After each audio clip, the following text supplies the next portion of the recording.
nome é Gabriele, sou redatora aqui na FFWD e hoje eu vou conversar com vocês sobre tendências com ênfase nos paralelos e contrastes que a gente pode observar no cenário atual. Em um primeiro momento, a gente vai estar conversando um pouco sobre as dinâmicas e conceitos relacionados a tendências. Em um segundo momento, eu vou estar apresentando para vocês alguns exemplos e refletindo um pouco sobre eles e como aplicar em campanhas essas tendências, trazendo algumas reflexões. Mas afinal de contas, o que é uma tendência? De acordo com o dicionário, a tendência é aquilo que leva alguém a seguir um determinado caminho ou agir de certa forma, predisposição, propensão. Assim fica claro a influência que as tendências têm na vida das pessoas e como elas moldam realmente o que as pessoas têm interesse, quais os produtos que elas buscam e quais são as estratégias que vão funcionar para conquistar elas. Por isso é tão importante que o marketing e toda a compreensão de marca leve em conta as tendências de mercado na hora de pensar os produtos e as estratégias. Historicamente, as tendências elas costumavam seguir uma dinâmica de oposição e ter ciclos de vida bastante longos. Ou seja, pegando a moda como um exemplo, a gente pode notar um contraste muito grande entre as tendências que dominavam, que eram vigentes e hegemônicas nos anos 40 para os anos 50, ou, por exemplo, a transição dos anos 80 para os anos 90. Fica claro como essa transição ela realmente demorava um período de uma década, mais ou menos, e a gente tinha ali um padrão de oposição bastante claro. Tá, mas como funcionava esse padrão? Então, a gente costumava ter uma tendência dominante que era hegemônica, às vezes reforçada por algumas tendências maiores que estavam vigentes naquele momento. Enquanto isso, também existiam contra-tendências menores, existindo ali, mas focadas em um nicho de pessoas específicos, e geralmente elas realmente tinham esse viés de oposição, ou seja, as pessoas que estavam seguindo as tendências hegemônicas não eram as mesmas que estavam seguindo essas contra-tendências.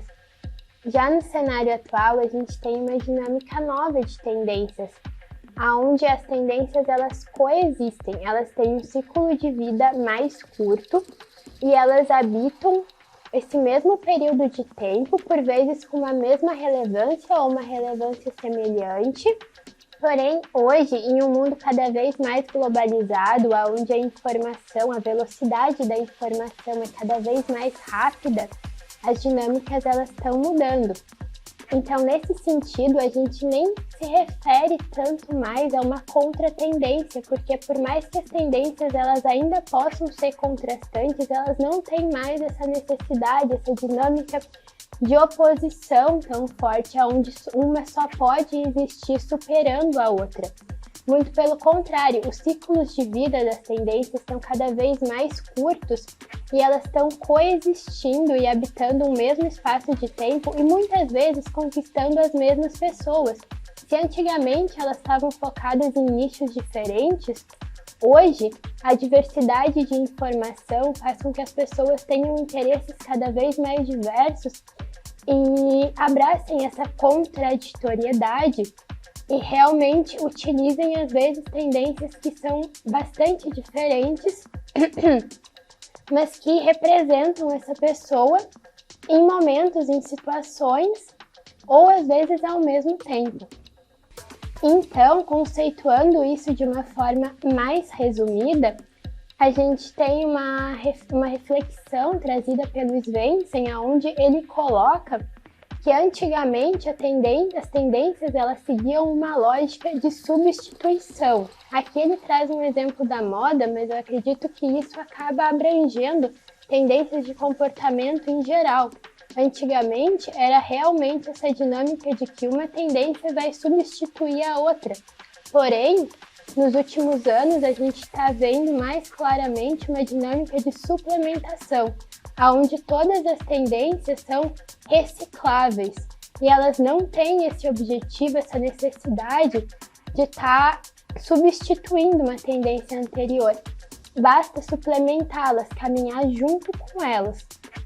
E um exemplo que reforça ainda mais essa situação e que deixa mais nítido para a gente essa dinâmica foi o cenário de pandemia, onde as tendências que envolvem o mundo digital ganharam cada vez mais destaque, principalmente devido à quarentena e à dificuldade de estar tendo contato com as pessoas em geral no mundo físico.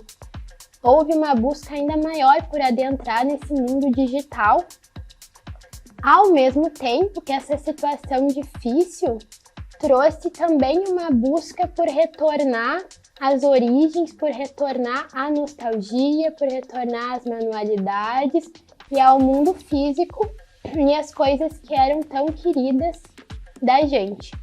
Então a gente viu claramente uma coexistência de tendências que podem ser consideradas opostas, mas que estão vivendo em paralelo, principalmente nesse cenário de pandemia.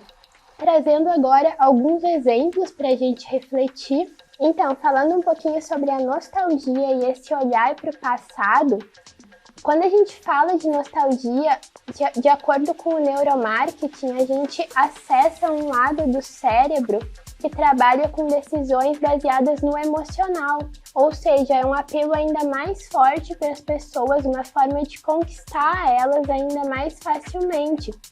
E quando a gente fala de gerações, a gente tem aí uma geração que tem bastante espaço no mercado atual, que são os millennials, que tem um sentimento de nostalgia bastante forte, que são conhecidos por essa nostalgia. Um exemplo de como eles realmente têm esse encanto pela nostalgia é que quando saiu a possibilidade de um retorno do Orkut, houve uma movimentação online muito grande, um interesse muitas vezes maior do que em redes sociais novas. As pessoas realmente têm esse desejo pelo antigo, pelo que foi importante para elas em um período, pelo que marcou a infância, a juventude delas e traz essas lembranças positivas. E a gente pode perceber diversas marcas explorando isso, percebendo, né, esse desejo e explorando, como por exemplo a campanha do Babalu, aonde se trouxe cosméticos, né, com essa referência, ou, por exemplo, diversos relançamentos de produtos alimentícios que tiveram um papel aí bem importante nos anos 2000, como o Mini Moça, por exemplo, o Mocinha, que retornou ao mercado. E tudo isso fazendo muito sucesso e movimentando uma geração que está realmente sedenta por esse conforto e essas lembranças que a nostalgia traz. Em contraste, a gente tem também esse desejo de olhar para o futuro. Todas essas novidades relacionadas a NFTs, criptos e diversas coisas que por muito tempo pareciam inimagináveis e que agora estão começando a se tornar realidade. Tudo isso, todo esse mundo de tecnologia tem chamado muita atenção das pessoas e vem sendo uma aposta interessante para campanhas, para produtos. Mas então, que tal juntar essas duas tendências? Trazer um paralelo entre elas. Quem sabe trazer essa nostalgia para o metaverso. Um exemplo de uma iniciativa que está trazendo esse relançamento para o metaverso é a Blockbuster, uma locadora que foi bastante conhecida nos Estados Unidos, mas que acabou fechando, né, de acordo com as mudanças da sociedade, né, e a falta de demanda.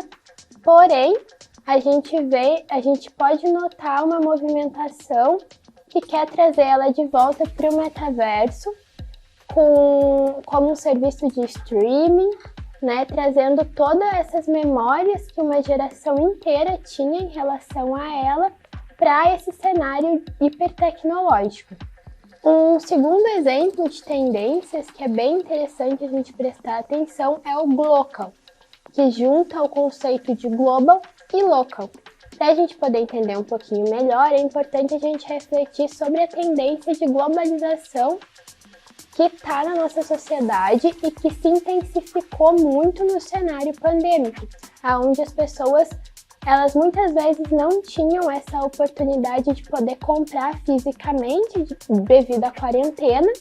A gente percebeu que o e-commerce cresceu 75% em 2020, só em 2020, ou seja, muitas pessoas que nunca tinham comprado online se permitiram fazer isso devido a essa dificuldade de acesso aos meios físicos e gerou uma popularização muito grande. E nesse cenário de e-commerce, as fronteiras elas são suavizadas e a gente tem uma disponibilidade de produtos, a gente tem a chance de acessar importados muito mais facilmente.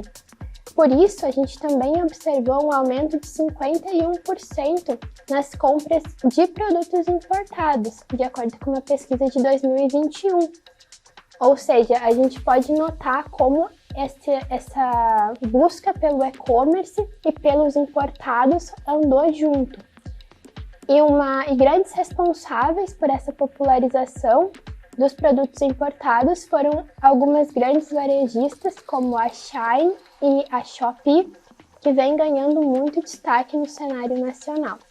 Por outro lado, a gente também tem uma tendência de buscar o consumo local, de apoiar esse consumo no cenário da pandemia, devido principalmente a diversas campanhas que buscavam fomentar esse consumo local. Aqui a gente tem um exemplo de uma campanha que ocorreu, que mobilizou as livrarias dos Estados Unidos a deixarem um pouco de lado os livros comprados pela internet, indicados pelo algoritmo, e focarem em uma livraria local, onde uma pessoa especializada vai te ajudar, vai fazer uma curadoria feita por pessoas, né? De acordo com uma pesquisa, 53% das pessoas estão mais interessadas em comprar localmente após o início da pandemia. Ou seja, essa mobilização, ela realmente fez as pessoas refletirem. E alguns motivos que elas colocaram para ter esse foco nas compras locais é o desejo de apoiar esses negócios locais e de manter o dinheiro dentro da comunidade. Então, a pandemia ela também incentivou esse sentimento de comunidade nas pessoas e essa busca pelo local. E é aí que surge a ideia de aplicar o Glocal, que é um conceito já bastante conhecido, inclusive trazido pela ONU, pense globalmente e haja localmente, em campanhas que podem estar estimulando a venda e conquistando ainda mais consumidores. Para começar, a gente tem um exemplo da Nike House of Innovation, Mission Control, que é uma instalação que está na cidade de Paris, na França, que tenta trazer essa integração dos atletas tanto no cenário global quanto local. Nessa instalação, a gente vê diversas informações relacionadas a eventos e ao próprio atletismo, tanto informações focadas em Paris, que falam da temperatura e da qualidade do ar, por exemplo, além de eventos que estão acontecendo naquele momento, naquela localidade. E essa instalação, ela também busca integrar a loja de Paris com as lojas conceito da Nike em outras duas cidades, que é em Xangai e em Nova York. Então, a gente tem essa integração global e local.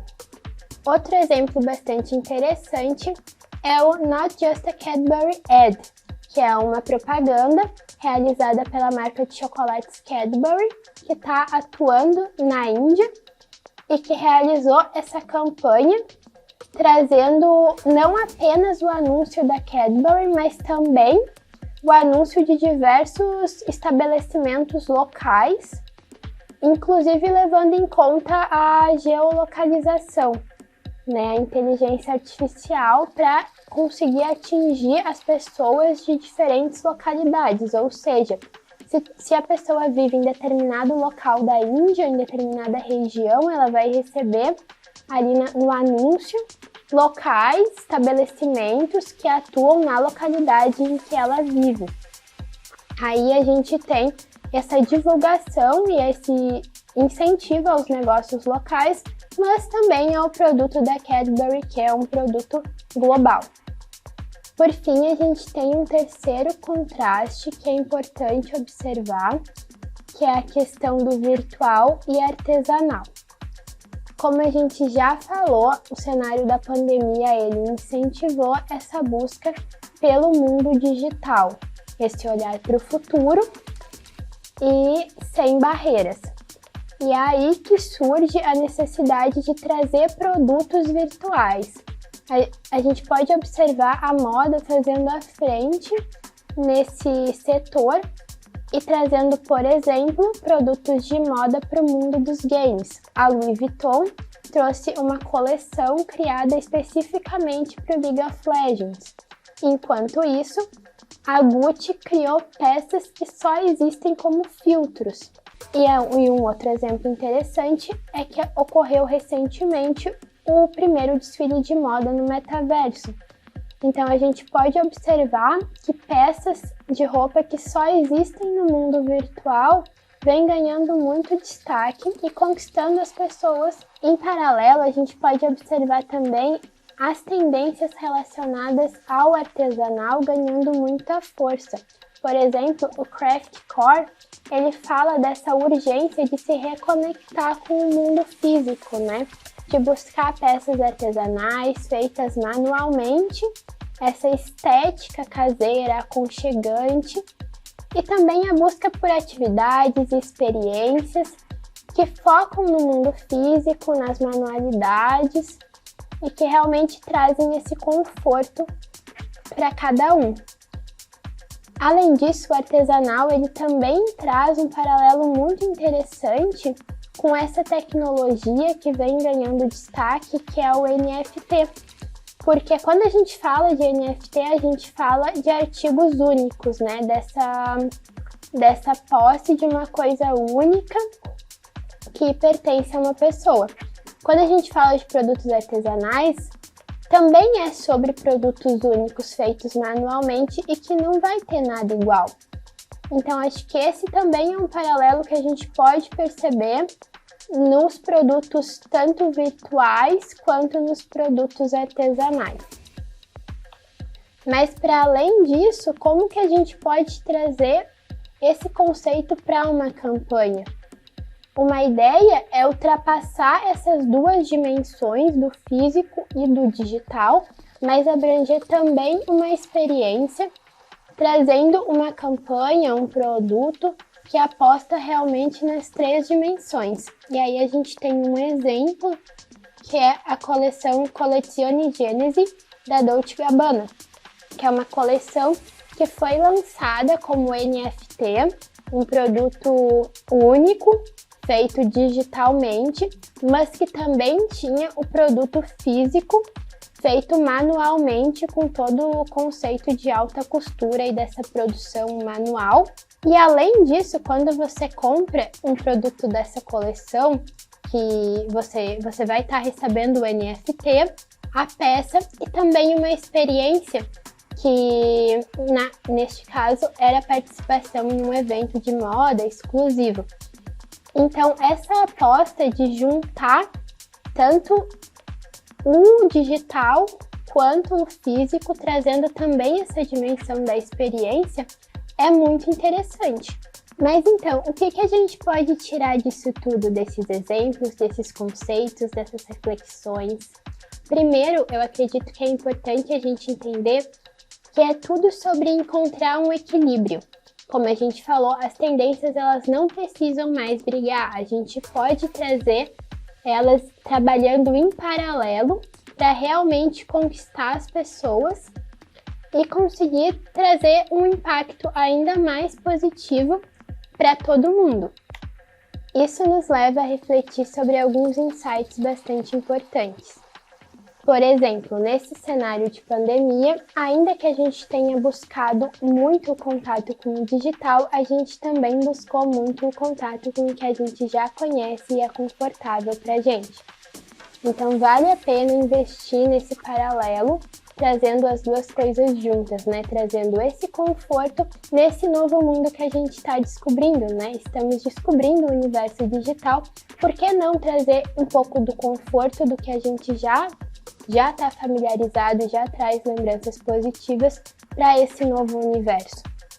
Outra questão importante é que a gente pode unir a nossa criatividade humana com a inteligência artificial para trazer campanhas ainda mais efetivas e que realmente cheguem nas pessoas no cenário local delas, trazendo um aspecto global. Por que não apostar em uma geolocalização para realmente atingir as pessoas e fazer elas se verem ainda mais contempladas em um conteúdo mais personalizado que fala diretamente com o cenário em que elas estão inseridas, mas trazendo sempre a criatividade humana desse conteúdo. E por fim, não existe a necessidade de escolher, essa necessidade do ou uma coisa ou outra. Hoje a gente pode ter os dois, até porque se o nosso público não escolhe apenas uma tendência, por que a gente precisa escolher? E é com essa reflexão que eu encerro a minha fala. Eu me coloco disponível para estar em contato com vocês e seguir refletindo sobre esse assunto. Acho que é fundamental a gente se manter conectado com essas tendências, refletir sobre elas de uma forma crítica e pensar em como elas podem caminhar juntas. E é isso, gente. Muito obrigada.